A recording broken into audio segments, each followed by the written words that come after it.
Bueno, Jorge es muchas gracias. abogado de la Universidad Nacional del Rosario, doctorando en Derecho, profesor de Derecho Político, Historia Constitucional Argentina, Latinoamericana, de Derechos Humanos, Derecho Político en la Universidad Abierta Interamericana. Y además es autor de un libro muy importante, Claves para comprender el estatuto legal del coloniaje, una investigación sobre la principal creación jurídica de la década infame. Jorge, vamos a ver qué nos pasó a nosotros.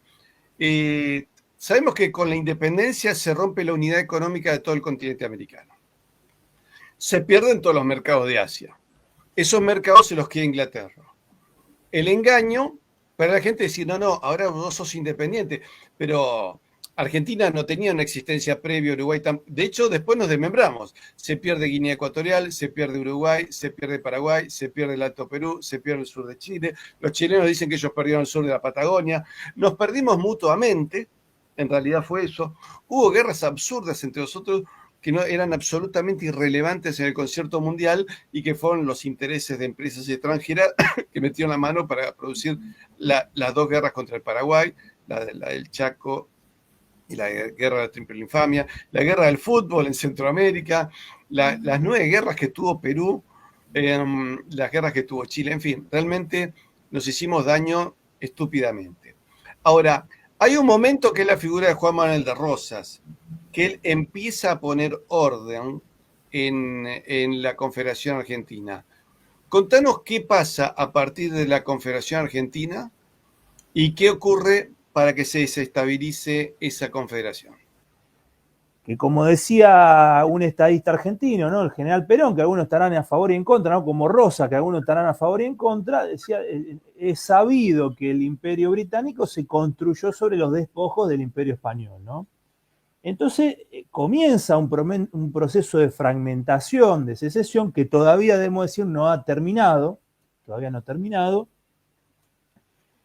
pero va a haber un alfa y omega en América, un alfa y omega en América del Sur, ese hombre que fue el más amado y el más odiado de la América del Sur en el siglo XIX, que va a ser Juan Manuel de Rosas.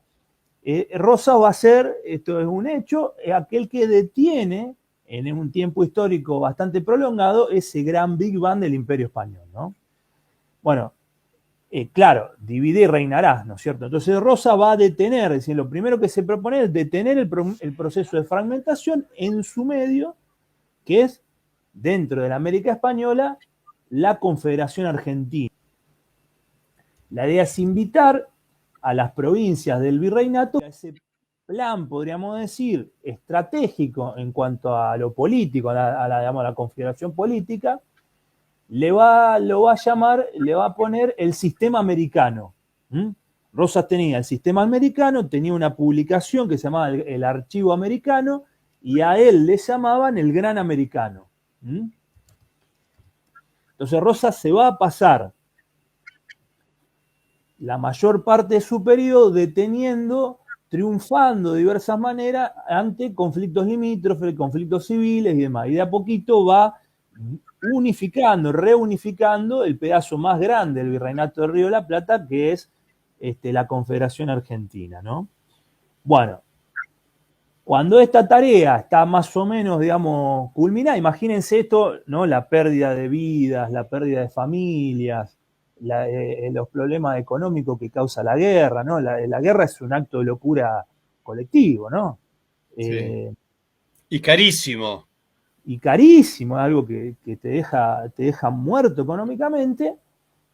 Una vez que esta tarea más o menos está estabilizada, bueno, aparece la verdadera mano negra detrás de la historia argentina, que es Gran Bretaña. Gran Bretaña, ¿qué va a hacer? Dice, bueno, vamos a invadir directamente el río Paraná, hacia lo Guaso, como habían hecho en otras oportunidades y como lo van a hacer con posterioridad en distintos lugares del mundo, en África, en China.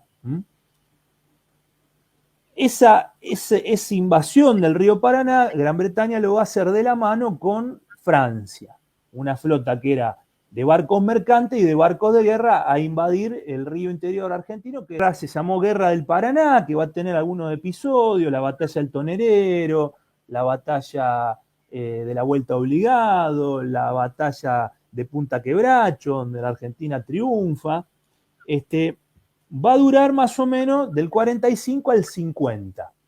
Bueno, la cuestión es que ahora encuentran por primera vez una derrota. Inglaterra va a ser derrotada, es una de las derrotas militares que ha tenido en el siglo XIX, que es el siglo donde Gran Bretaña tuvo su apogeo, gracias a la Confederación Argentina, en ese momento conducida estratégicamente por esa magistratura que es el encargo de las relaciones exteriores. Rosas no era presidente, Rosas no era director, Rosas no era monarca, Rosas era el encargado, ese era el cargo, el encargado de las relaciones exteriores de la Confederación Argentina. Los alemanes tienen una cosa así que se llama canciller. Sí. El canciller es el jefe de gobierno ya. Es la primera magistratura, ¿por qué? Porque la política internacional es la verdadera política. Y es el todo político de hoy y de ayer. Bueno, eso termina en el año 1949 con el Tratado de Arana, ¿no? Otro de los grandes cerebros. Como consecuencia política de esto es el Tratado de Arana-Macó. Reivindica la bandera nacional y pacta abandonar el tránsito militar de las vías interiores, respetando la soberanía argentina. Pretendían hacer una colonia, como hicieron en Indochina, como hicieron en Argelia. Ellos venían de capturar el litoral, lo que sería el delta del río Amarillo, el Yangtze, que desde las ciudades más importantes en ese momento de China, que eran Shanghái y Hong Kong, donde salía el comercio exterior, ellos manejaban el litoral fluvial de China, el río Amarillo, como derivación de la guerra del opio. Y bueno, venían de ser triunfantes en una escuadra absolutamente poderosa. No olvidemos que las tres potencias imperiales más importantes del siglo XIX son Francia, Inglaterra y Alemania, ¿no? ¿Tuvo repercusión en el mundo este triunfo argentino? No, se ocultó, precisamente porque a las grandes metrópolis no les interesaba dar a conocer a lo que interesaba en aquel momento, que era la Europa Central, que había una nación en armas, un pueblo en armas, como es lo que somos. ¿Qué somos los argentinos? Somos habitantes de un pueblo que queremos con gran fervor patriótico, que queremos defender lo nuestro. Hemos sido muy buenos en pelear contra el enemigo externo. Los regimientos que vinieron acá derramaron su sangre, son regimientos históricos que derramaron su sangre en todas las luchas por la independencia y por la libertad americana. ¿Por qué se ha ocultado? ¿Por qué no se conoce esta historia, como tantas otras de victorias de Argentina? Y porque era altamente inconveniente a los poderes internacionales. Y ahí está el germen de la codicia permanente de las grandes potencias por esta zona muy rica en recursos naturales. Las premisas siguen siendo las mismas. Los inconvenientes y las codicias siguen siendo las mismas. Ellos abandonaron la idea de mandarnos tropas porque los gerentes son más baratos y más crueles. Y tenemos muchos cipayos. Esa situación le permite un respiro a la Confederación Argentina, un respiro muy claro, de apogeo. Y ahí, claro, ahí aparece el Imperio del Brasil, ¿no? Aparecen los Braganza, Pedro II Braganza, que dice, bueno, esto es un peligro para el Río de Janeiro, ¿no? Es un peligro para Río de Janeiro, ¿no? Entonces comienzan a ver, digamos, aprestos militares de ambos lados, ¿no? ¿Qué es lo que quería la Confederación Argentina como buena sucesora del Imperio Español? Quería recuperar la frontera del Imperio Español. Esa frontera del Imperio Español, digamos, se remontaban al Tratado de San Ildefonso de 1777. Eso que incluía, digamos, las misiones orientales, ¿no? Hoy la Argentina, la provincia de Misiones son las misiones occidentales. O sea que lo que hoy tiene Argentina de misiones es 1/3 de las misiones totales, ¿sí? Más o menos en territorio. Bueno, eso implicaba también la posibilidad de la reincorporación de la provincia oriental o de la banda oriental. Ahora se llama Uruguay, ¿no? Que los revisionistas rápidamente, ¿no? Como siempre tuvieron esa rapidez, digamos, podríamos decir humorística, que viene del federalismo, que viene de los gauchos, ¿no? Que viene también del peronismo, le llamaron Ponsonbilandia, ¿no? Que era Ponsonby, ¿no? El diplomático británico que va a crear la República Oriental del Uruguay.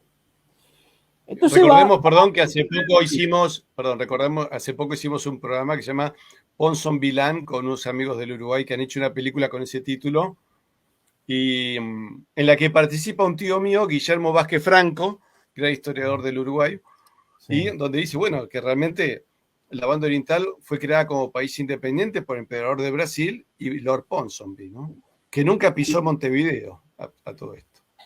Así es, lo dice todo el revisionismo uruguayo, pero también mucha gente del pueblo. Yo me acuerdo cuando fui a Colonia de Sacramento, la guía, la señora, ¿no? Una guía que tuvimos, decía que Uruguay era un estado tapón, lo dijo así nomás en la guía por Colonia de Sacramento. A mí me sorprendió la claridad que tuvieron, ¿no? Y no es una falta de respeto, ¿no? Porque Uruguay para nosotros son nuestros hermanos, ¿no? Formamos parte de la misma patria grande. A la Argentina le va a costar dar vuelta a esto, si alguna vez que lo logró dar vuelta, ¿no? Tuvo buenos momentos con posterioridad, pero pasaron muchas décadas, ¿no? Pero porque además esto, la batalla de Caseros, que va a ser la que pone fin a la Segunda Guerra contra el Brasil, es una batalla que no es que nada más una victoria política, incluye una victoria cultural, económica, de un sistema económico, de una cosmovisión colonialista de la Argentina, de una Argentina meramente granero del mundo, de patria chica también. Bueno, ahora vamos a ver por qué, ¿no? Esto de que es un instante decisivo de nuestra historia, ¿no? Entonces, bueno, claro, la antigua historia escolar, propulsada por los colegios normales, fundada por Domingo Faustino Sarmiento, que fue presidente argentino con posterioridad a la batalla de Caseros, basándose en Bartolomé Mitre. Ambos combatieron en Caseros, tanto Mitre como Sarmiento. Le llaman a esto batalla de Caseros, ¿no? Batalla de Caseros, donde ellos, que son los ganadores de la batalla de Caseros, hacen historia, ¿no? E interpretan que ahí se habría resuelto una especie de interna del Partido Federal, que en realidad, algunos llegan a decir que en realidad Rosas no era federal, sino que decía que era federal, pero era unitario. Entonces, bueno, habría habido una interna del Partido Federal que tiene dos centros de interés: Juan Manuel de Rosas y Justo José de Urquiza. Esto, digamos, más o menos caló hondo hasta ahora, ¿no? Hasta el presente. Apareció un revisionismo, pero no logró, digamos, hackear esto, hasta que los documentos comenzaron a aparecer, resultaron incontestables y, bueno, la historiografía más moderna plantea otra cosa, ¿no? Va a plantear que en realidad esto fue una guerra internacional, que tuvo como centro de interés a la Confederación Argentina y sus aliados. En realidad tenía un solo aliado, que era el gobierno de Cerrito de lo que es Uruguay, y el otro centro de interés va a ser el Imperio del Brasil, con Pedro II de Braganza como monarca, y sus aliados internacionales, que eran muchos. Entonces, claro, ahora podríamos decir a alguien, digamos, que está bañado, digamos, ganada su mentalidad por la historiografía escolar, digamos, mitrista, por el mitrismo, que el mitrismo también, como después, desde la Segunda Guerra Mundial, se dividió, digamos, el campo del pensamiento, el sistema hegemónico entre izquierda y derecha, para meter también a la izquierda. Los historiadores nacionales le dijeron a esto mitromarxismo. Entonces, dentro del marxismo englobaban también a todo el resto, ¿no? Pero es el mitrismo inicial, y con los autores de izquierda que en estos puntos van a coincidir plenamente con el mitrismo. Entonces, ¿qué dicen los brasileños? Bueno, los brasileños le van a llamar a esto Guerra do Prata. Existe esto en la historiografía brasileña. Los primeros historiadores lo llamaron Guerra contra Oribe y Rosas. Guerra contra Oribe y Rosas. Oribe era el presidente del Uruguay, ¿no? Del Partido Federal Uruguayo, del Partido Nacional Uruguayo.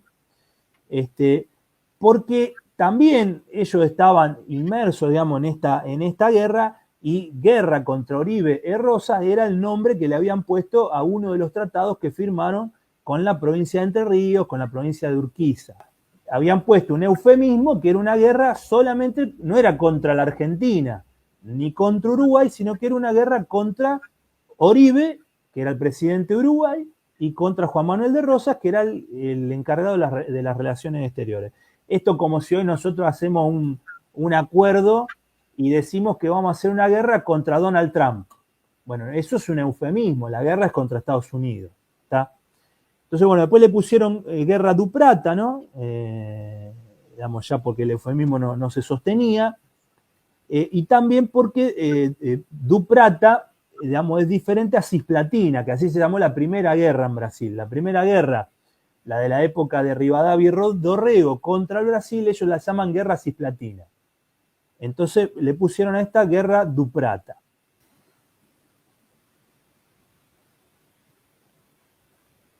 El ejército argentino es claramente superior, ¿no? Posee aproximadamente 50.000 soldados, veteranos de guerra y generales de fuste como Urquiza, que es invicto, tiene la mejor caballería de Sudamérica, Oribe mismo, Lucio Mansilla, que ha combatido y triunfado contra Francia e Inglaterra, Pacheco, Martiniano Chilaver, es decir, tiene generales, un generalato brillante, pero además con experiencia, que ha peleado en las guerras de la independencia, que ha peleado, algunos han peleado inclusive como Rosas mismo, a los 13 años contra Inglaterra en las invasiones inglesas, los mismos soldados, es decir, hay una Argentina que es una nación en armas, por las guerras civiles, por la anarquía del año 20, por el cruce de los Andes, por la guerra emancipatoria. Es una Argentina que está acostumbrada a pelear. Los soldados, sus padres, sus abuelos vienen peleando desde hace décadas, ¿no? Entonces una Argentina muy poderosa militarmente, fundamentalmente en lo terrestre, ¿no? El Barón de Mauá, ¿no? Y ahí viene lo que por ahí a algunos le interesaba el tema de Inglaterra, que es representante de la dinastía Rothschild en Brasil, de la banca Rothschild. Acá aparecen. Suple el mermado financiamiento francés y británico. ¿Por qué mermado? Porque ya está rigiendo el tratado con Inglaterra, de Rosas Inglaterra, Grana Southern, y ya se ha firmado el tratado con Francia. Quedan un poco a la buena de Dios formalmente, pero informalmente, ¿no? Porque ya de aquella vez, ¿no? De aquellos tiempos, la oligarquía financiera internacional e Inglaterra eran como la misma yunta, no se sabía bien quién era cada uno, ¿no? Contra qué uno combatía, ¿no? Entonces, el Barón de Mauá, representante de la banca Rothschild, suple el mermado financiamiento al Brasil, seguía ocupando las misiones orientales, había reconocido la independencia del Paraguay, algo que Rosas no hacía, porque para los federales Paraguay no era independiente, Paraguay formaba parte de la Confederación, del antiguo virreinato que había que restaurar, por eso también le dicen el restaurador. Y había también apoyado al general Paz, que era un general del Partido Unitario, que durante un bloqueo francés anterior, un bloqueo del año 38, que duró del 38 al 40 y pico, 42, 43, había, digamos, bancado, apoyado a el general Paz en una insurrección, una especie de guerra civil que había habido en la Mesopotamia argentina, en lo que es Corrientes, ¿no? Rosas nombra a Urquiza, fíjense esto, Rosas nombra a Urquiza, gobernador de Entre Ríos, como jefe del ejército de operaciones de la Confederación Argentina, acantonado en la Mesopotamia contra Brasil. Esto no me consta, pero suponemos, ¿no?, que ante este nombramiento, muy probablemente el ahora jefe del ejército de operaciones de la Confederación Argentina, Justo José Urquiza, tuvo que haber jurado el cargo frente a los santos evangelios, ¿no? Es algo que se usaba, es algo que ocurrió seguro. El gobernador de Entre Ríos comprende que esto es un momento crucial, ¿no? Si acá estamos hablando, perdón, quiero que lo mencionemos, porque este es el general Urquiza, el que traiciona a Rosas, que incluso se hizo, donde está enterrado él, es parecido al panteón de Napoleón. Hizo una cosa más reducida, pero muy, muy parecido, tal era su ego, y creo que fue el ego lo que lo llevó a traicionar para luego arrepentirse, ¿no? Porque luego se terminó arrepintiendo. Claro. Entonces, bueno, ¿qué va a hacer Brasil? Bueno, hacen un tanteo diplomático con el secretario privado de Urquiza, en Montevideo, que es Cuyás y Sampere, ¿no? Porque Urquiza comerciaba también privadamente con Montevideo, porque él era uno de los principales ganaderos boveros de Sudamérica. Algunos dicen, Vicente Sierra dice el más rico de la Argentina era Urquiza.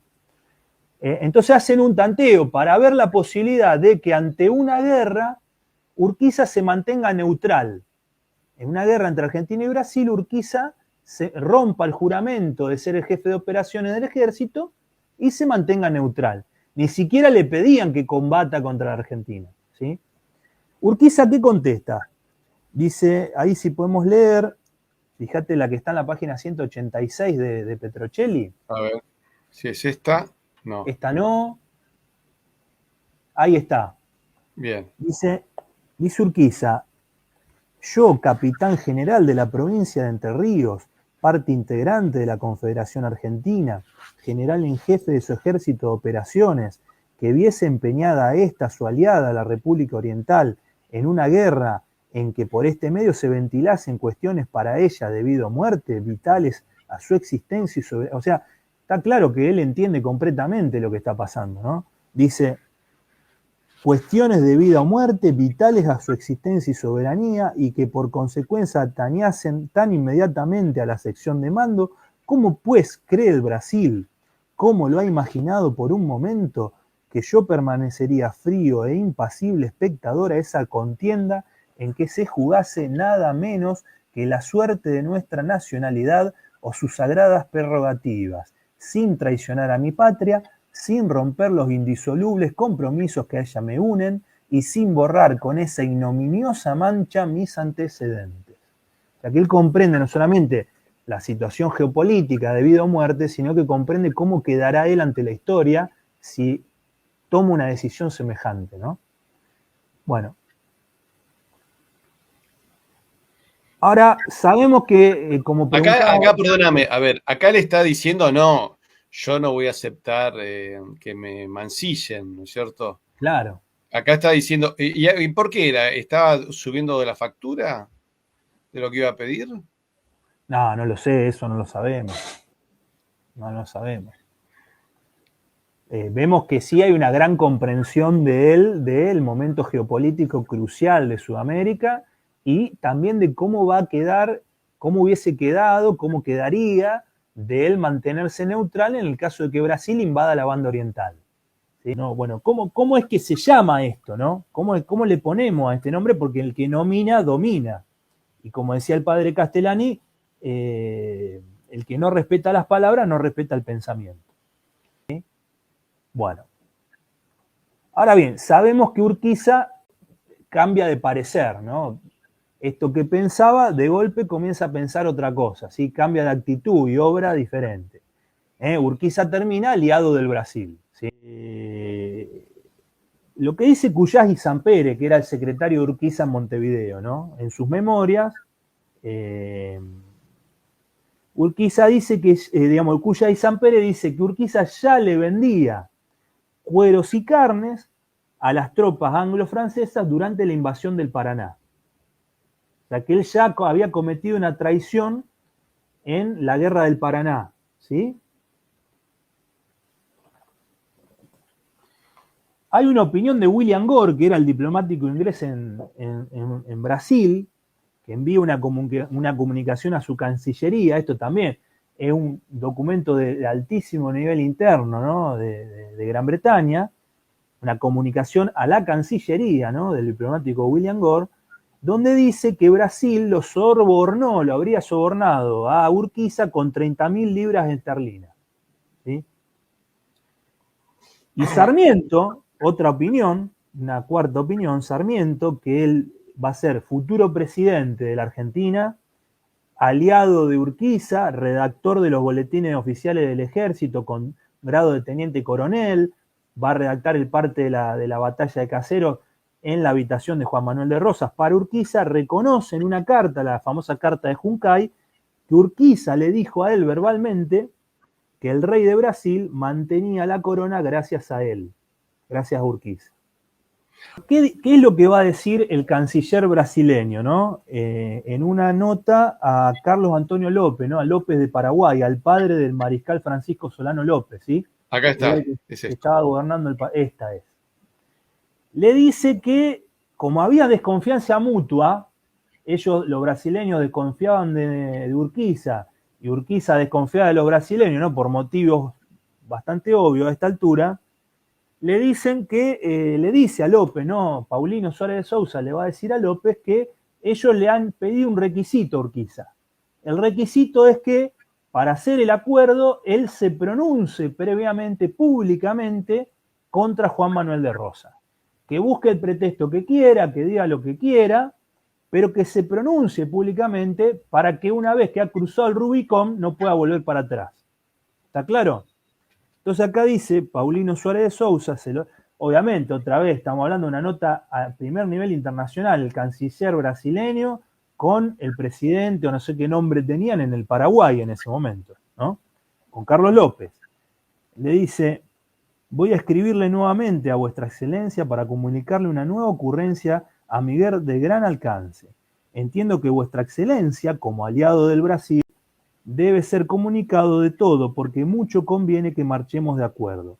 A tiempo que se sospechaba que el general Urquiza desea emanciparse del pesado yugo de Rosas. Rosas está furioso contra Urquiza y se habla de una manifestación en Buenos Aires en la cual sería declarado traidor. Lo muy cierto es que Urquiza procura entenderse con el gobierno de Montevideo y con el Brasil. Acá le está mintiendo, él ya sabe que el acuerdo está en realidad. Corresponderemos a sus aperturas con la condición de que se declare y rompa con Rosas de manera clara, positiva y pública. Con la condición de que se declare y rompa contra Rosas de manera clara, positiva y pública. Si este rompimiento se verificase, Rosas está perdido, dice Paulino Suárez de Sousa. Entonces había que hacer un pronunciamiento del que era jefe de operaciones del ejército argentino para pelear contra Brasil, de que ahora va a pelear contra la Argentina, ¿no es cierto? Entonces, hay que buscar un argumento, Bueno, ¿cuál va a ser el argumento? Hay dos decretos, ¿no? Se habrían leído en la plaza pública dos decretos, cosa que Pepe Rosa dice que tal vez no, que no hubo un acto público porque el pueblo no estaba muy de acuerdo. Esto está controvertido en la historiografía. Hay un primer decreto reasumiendo el manejo de las relaciones exteriores, donde, bueno, con esta reasunción del manejo de las relaciones exteriores va a hacer los pactos que hace con el Brasil y con el Paraguay y con Corrientes, violando el pacto federal que impedía que las provincias firmantes hagan pacto por sí solos, pactos internacionales por sí solos, y en un segundo decreto cambia el lema, que era mueran los salvajes unitarios, ahora pone mueran los enemigos de la organización nacional. Mueran los enemigos de la organización nacional. ¿Qué es la organización nacional? Es achacarle a la Confederación Argentina que no dicta una constitución nacional escrita. Como decían los federales, el librito, digamos, el fetiche del librito. Inglaterra al día de hoy no tiene constitución. Y es grande, ¿no? O sea, Claro. que la grandeza de un país no tiene nada que ver con un papelito, ¿no? No, porque se manejan por tradición consuetudinaria y derecho consuetudinario y un montón de cosas que le da más firmeza. Obviamente que el haber roto con Roma los vació espiritualmente y eso genera una complicación que se está viendo hoy, ¿no es cierto? No se conoce que Urquiza haya pensado que la Constitución era tan importante como para hacer esto, ¿no? Un pronunciamiento de esta manera, para romper el juramento de ser el jefe de operaciones del ejército, para hacer un acuerdo con el enemigo de Argentina, que era Brasil. Recordemos que están rotas las relaciones diplomáticas con el Brasil cuando hace el pronunciamiento. Bueno, aparece Juan Francisco Segui, que escribe otras memorias. Juan Francisco Segui es abogado, secretario privado de Urquiza, quien todos suponen. Acá en Rosario tenemos un bulevar muy importante, que el bulevar Segui es por él, por Juan Francisco Segui, que es el aparente redactor de la proclama, del pronunciamiento de Urquiza. Bueno, Segui va a decir que no sabían qué poner y él le recomienda a Justo José Urquiza que hable de la Constitución. ¿Está? Esto está en las memorias de Juan Francisco Segui. Bueno, todas las provincias repudian a Urquiza, le dicen, hacen o sea, hacían cola para pegarle. Bueno, fue un polvorín en ese momento, lo trataba. Hay uno que le dice, yo no sé si era el gobernador riojano o catamarqueño, le dice, vil traidor vendido al oro brasileño, así lo llamaban en todas las calles de la patria, ¿no? Y va a ser se la jugó Urquiza, realmente se la jugó mucho en esto. Entonces aparece el primer tratado, ¿no? Ya el 29 de mayo, unos 20 y pico días después del pronunciamiento, hace un tratado con Brasil, Entre Ríos y el gobierno colorado de Montevideo. Dice, bueno, hacer salir de la banda oriental a Oribe.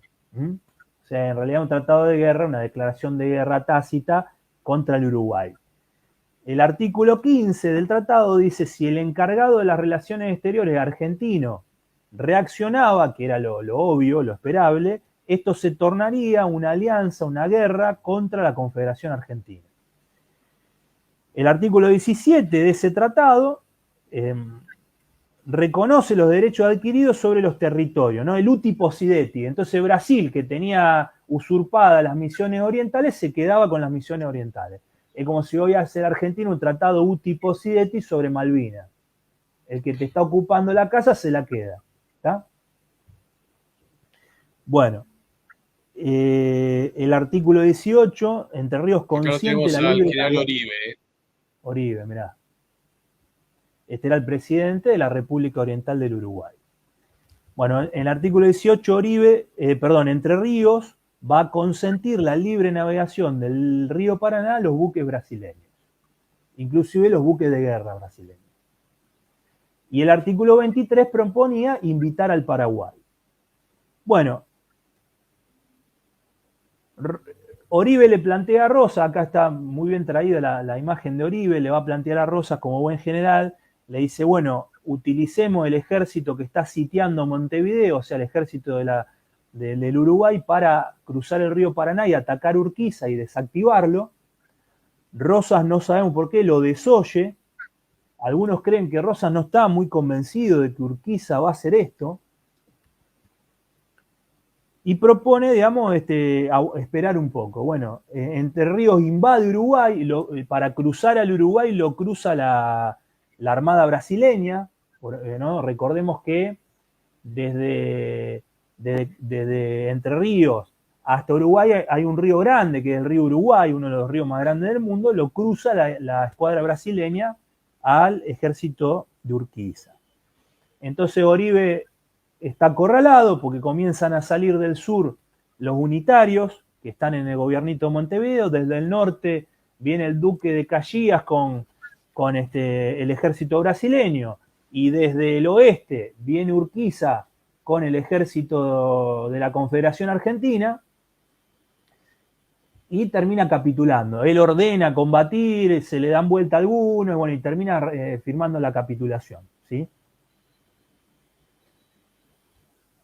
Con esto cambia, digamos, le tuercen el brazo a la Confederación Argentina.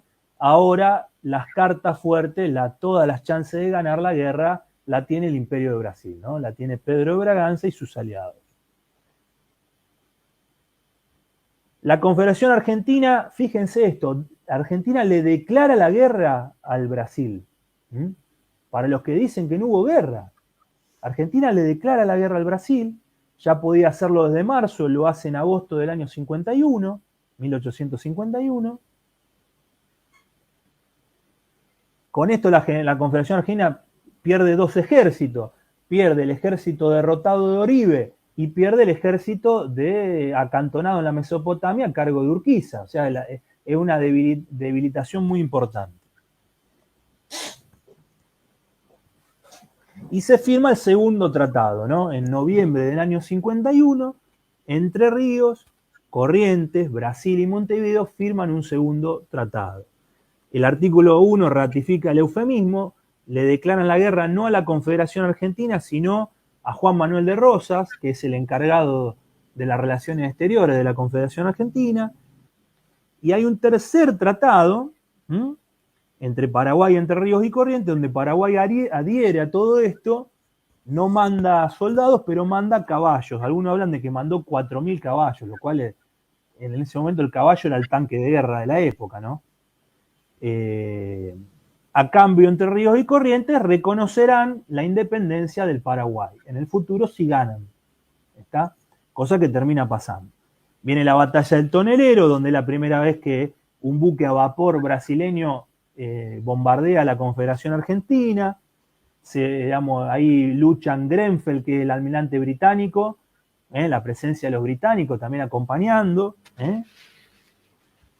Y viene la batalla de Caseros, donde Rosas, algunos dicen, no me acuerdo, que Marcelo Gullo decía, por ahí Rosas ya está en un momento de agotamiento y de fatiga tan grande en lo que hoy podríamos denominar como un surmenage.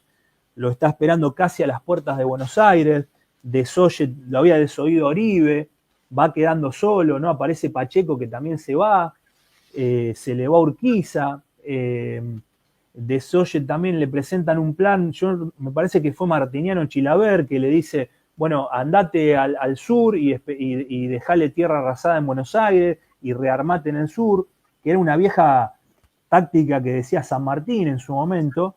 Bueno, Rosas no, lo espera en Casero, que a las puertas de Buenos Aires. O sea, acá el que gana es Brasil.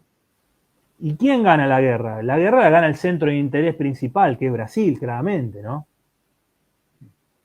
Vos sabés que el tema, vos lo nombraste a Chilavert. A Chilavert tiene una conversación en la batalla de Caseros con mi tatarabuelo, Lorenzo Lons, y a quien le da sus objetos personales, que estuvieron en mi familia hasta, debe estar en algún primo mío. Y era un hombre que era unitario, pero se da cuenta que el patriota era Rosas, y se queda hasta la última circunstancia. Cargaba las balas que tiraban, las volvían a recargar hasta que lo capturan. Lo espera a los soldados de Urquiza fumando un cigarro junto a un cañón. Y fue el hombre más claro, incluso militarmente, en esto. Por eso le dice a Rosas, bueno, retírate, deja, seguí y tratar de organizar. Yo creo que Rosas con los indios del sur hubiera podido organizar un contraataque. Sí. Difícil, en inferioridad de condiciones, pero no hubiese sido imposible. Sobre todo porque los indios confiaban en él y sabían que en el fondo los otros iban a arrasar y ya no iban a tener un amigo en Buenos Aires. Porque Rosas era un amigo del indígena. Y vos fijate, Mariano Rosas. Mariano Rosas, el jefe de los Ranqueles. Se hacía llamar Rosas él, porque había sido apadrinado por Juan Manuel de Rosas, ¿no? Podría ser, es una de las historias contrafácticas, ¿no? Rosas, según reconoce Urquiza, Rosas combatió, dirigió personalmente el combate, fue herido en una mano, lo cual deja su honor a salvo, y firma la renuncia y parte al exilio, ¿no? Rosas parte al exilio. ¿Se entiende por qué se va a Inglaterra? Que siempre el reproche. Podríamos entrar en ese punto, es un punto muy misterioso, uno de los puntos más misteriosos de la historia argentina. A mí nunca me cerró, uno de los puntos de chico, ¿no? Que estaba en el secundario, no me cerraba eso, y allí estuvo. Hasta que apareció... Perdóname, ¿es cierto que pasó por la Santa Sede, que fue al Vaticano? Bueno, ahí esa es una muy buena pregunta. Hasta que en estos tiempos, por lo menos llegó hasta mi conocimiento y algunos de los que estamos en este tema, que diversos historiadores vinculados a la familia de Pascual Echagüe, todos, por ejemplo, el santafesino José María Funes, que a su vez es nombrado por Pepe Rosa como uno de sus maestros, en un libro de Pepe Rosa lo nombra Funes como uno de sus maestros, descendiente Funes de Echagüe. Pascual Echagüe es quien lo acompaña a Juan Manuel de Rosas en su exilio, junto con otra comitiva, la hija y otras personas. Era a su vez había sido gobernador de Santa Fe y de Entre Ríos, Pascual Echagüe. También lo dice Milcíades de Echagüe, que fue funcionario en el Vaticano, distintas funciones importantes, fue teólogo de un concilio vaticano inclusive, Milcíades de Echagüe, y lo dice ahora el historiador Carlos María Zavalla, un buen historiador, también descendiente de la familia Echagüe. Siempre lo habría sabido esta situación de que en realidad Juan Manuel de Rosas y Pascual Echagüe fueron al Vaticano, fueron recibidos por el Papa Pío IX, que ya los conocía, ellos lo conocían a Pío IX junto con Estanislao López, lo habían visto en Luján cuando él todavía no era Papa. Pío IX había venido a la Argentina. Sí, como era el cardenal Mastei Ferretti. Exactamente. Entonces ya tenían una relación. Esa relación se ve plasmada con posterioridad, porque fíjate que Milcías de Echagüe, inclusive vivió hasta el siglo XX, fue ahí, no sé si la palabra secretario, pero fue funcionario del Vaticano, del mismo Pío IX inclusive. Va a plantear que hay una reunión donde oficia, digamos, el Vaticano, digamos, podríamos decirlo así, de mediador, ahora que le quieran poner, donde Rosas con el Vaticano negocian con el Servicio de Inteligencia Británico, es decir, los verdaderos enemigos de Juan Manuel de Rosas. Y una pregunta, ¿no se podía haber quedado en el Vaticano? Porque en aquella época todavía existían los estados pontificios. O sea, se podía haber quedado en territorio de los estados pontificios. Claro, Pío IX fue el último papa que tuvo estados pontificios, ¿sí? Los terminó perdiendo él, de la mano justamente de Giuseppe Garibaldi, ¿no? Que uno de los que está en el cuadro de la batalla de Caseros, ¿no? El pirata Garibaldi. Y bueno, ahí habrían pactado una serie de puntos, inclusive hay artículos de esto, hay artículos de Zavalla contando esto, o sea que uno no está contando nada misterioso, sino que está escrito una serie de puntos en los cuales estos puntos implicaban, digamos, una cierta concordia, y sería para que no se persiga a los federales. Para que no se le persiga a los federales y se le permitan ciertos dineros que se le transmitan a Juan Manuel de Rosas, debido a que le expropiaron todo, lo dejaron sin nada. Y una serie de puntos más que están en estos muy buenos artículos de Zavalla. Ese es otro de las cosas que nadie entiende, cómo Echagüe, siendo la mano derecha, el mejor amigo de Juan Manuel de Rosas, vuelve a la Argentina y es nombrado ministro de guerra por Urquiza. Entonces, ¿cómo lo nombraron ministro de guerra? Es rarísimo, ¿no? Así que tenemos, bueno, ¿esto cómo se resolvería, no? Uno entiende. Si hubiese habido una tratativa en el Vaticano, esa tratativa debería haber alguna constancia. Y es de esperar que ahí sería fantástico, sea reservada, ¿no? Así que muchísimas gracias al doctor Jorge Ripani de la Universidad Nacional de Rosario y de la Universidad Abierta Interamericana de Rosario. Como ven, es especialista en Derecho Constitucional, sabe muchísimo. Esta es una clase magistral que creo que todos pueden aprovechar para dejársela a sus hijos.